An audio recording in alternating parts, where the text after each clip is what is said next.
Okay, we got 126 to the hole. Wind's coming in. Directly face on, 90 degrees.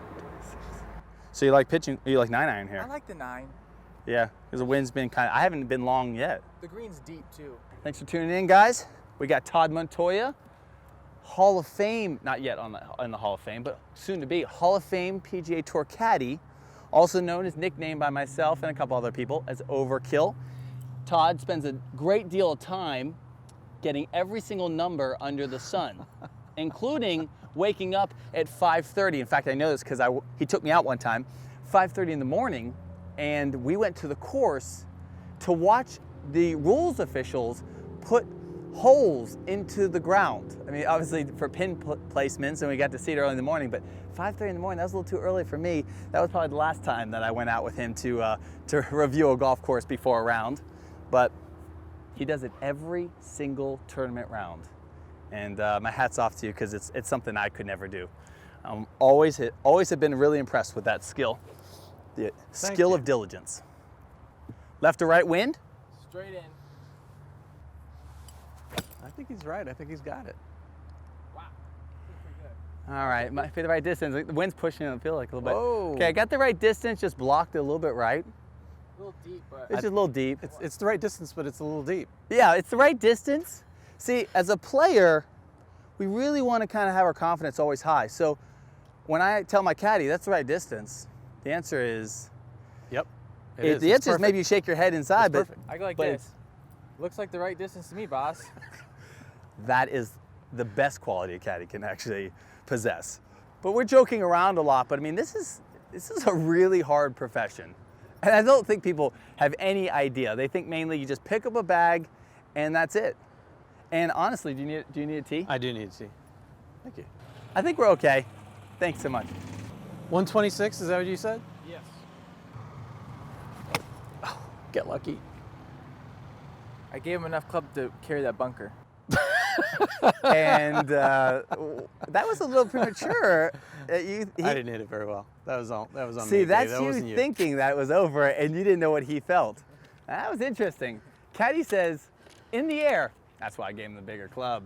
I knew it would carry the trap, and then it goes in the trap. That's an early call. That is an interesting thing. I've learned over the years, the 13 or 14 years that I've been doing it, when the ball's in the air, it's best to keep your mouth shut. There's a lot of times that your nature, you want to say get down or get up or whatever it might be. As a caddy, it's best just to keep your mouth shut until the ball's down and it's decided. I've only ever caddied just one round for each player I've ever been with. I don't know if that's anything to do with something. Yeah. Again, like 126 roughly, give or take a few. It comes with experience. So let's talk about that a little bit. Saying about, or saying roughly, or saying words that are a little bit, not definitive. You'd like to be as exacting as possible in your verbiage with your player, because that exudes confidence. That shows them that you're confident in what you're talking about, so it's more believable, so they can buy into it. A caddy who's been on tour for many, many years, Casey Kerr, told me, someone's always trying to sell something, whether it's the player or the caddy trying to talk the other one into a certain club. Someone's always trying to sell something. So how good are you trying to sell that? So if you're more specific, it's exactly 125 to the pin, it's playing 132 into the wind. That sells better than, well, it's kind of playing a little bit longer, it's kind of into the wind. So add another category to caddying, salesmanship. Absolutely. Wow. Lob wedge, please. Now I just wanted to see how good of a rake job that Gabe can give us. See if he's been working on that. Yeah, there's actually a particular way to rake a bunker, isn't there? There are better ways than others, yes. You'd like to leave it so that whoever's in there next has a pretty good lie. There is not a lot of sand in that bunker. But you hit a pretty decent shot for not a lot of sand. Thanks. Thank you. Now let's see how good of a job, and Todd, maybe even give him some tips and advice. We'll see what he does, and kind of maybe show him what he could do better. Yeah, I do, actually. There are players that are really good about giving you a little foot swipe. So like when a shot's been hit out of a bunker and there's a dig mark there, the best thing to do is to go over there right with the other side of the rake to smooth it over first. Some players, after they've hit that shot, you'll see they'll give a little swipe to make it easier for the caddy to rake it.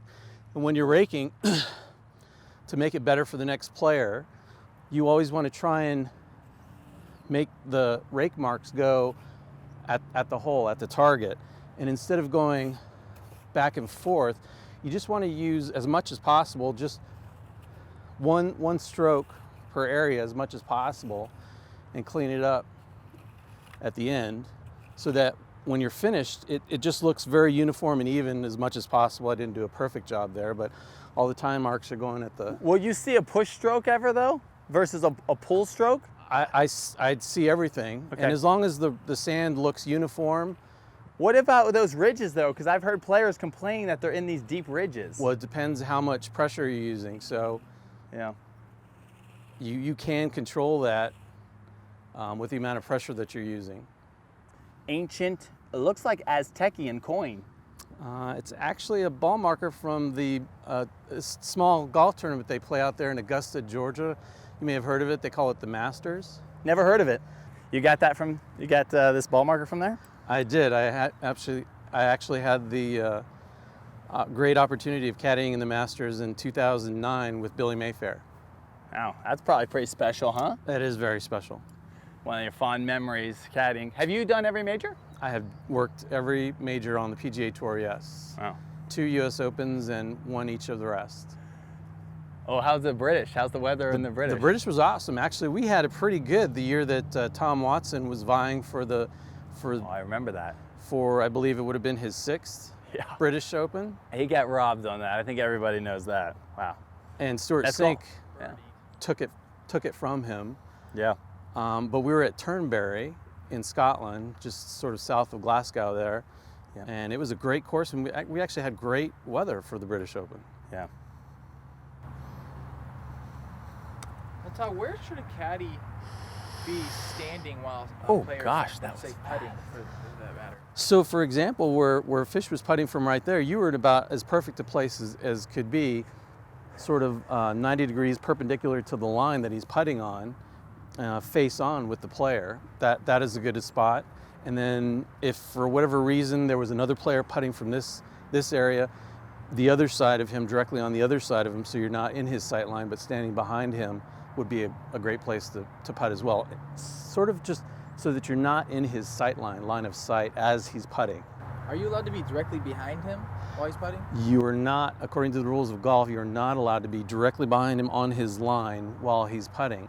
A lot of people get this confused. You you wouldn't be, but you could be on the other side of the hole directly on that same line. A lot of people don't know that. They think that would be a penalty as well, but that would actually not be a penalty. Even though you're on his line, but you're on the other side of the hole, you would not. But because you would be in his sight line, he wouldn't want you there. Gotcha. Let's see if I can get this putter rolling a little bit better. Kind of like that. Woo! Jesus. That's enough down. So here's what's interesting, right? I hit the green. I got a makeable birdie putt, somewhat. You hit in the trap, and the whole time I'm thinking, that's what I'm talking about. Finally, I'm going to win a hole. And I hit my putt a little firm. There's a little meat left on this bone. I got meat left on this bone, and you just kind of trumped me with that nice little par save there. That's and the beauty of match play. I'm not In feeling an good. instant, it could just flip. Not feeling too good right now, you know? Not feeling too good.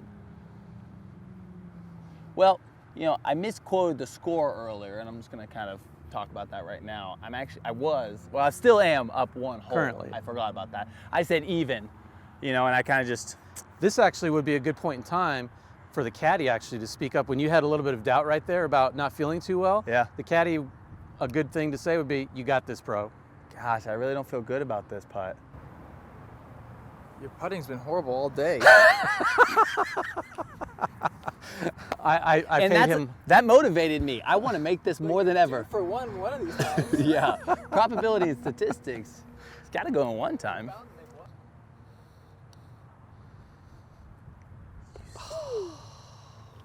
It's all about knowing how to motivate your player. It's clean living right there. Whew, still up one. Still up one. Let's go over in the shade for a second.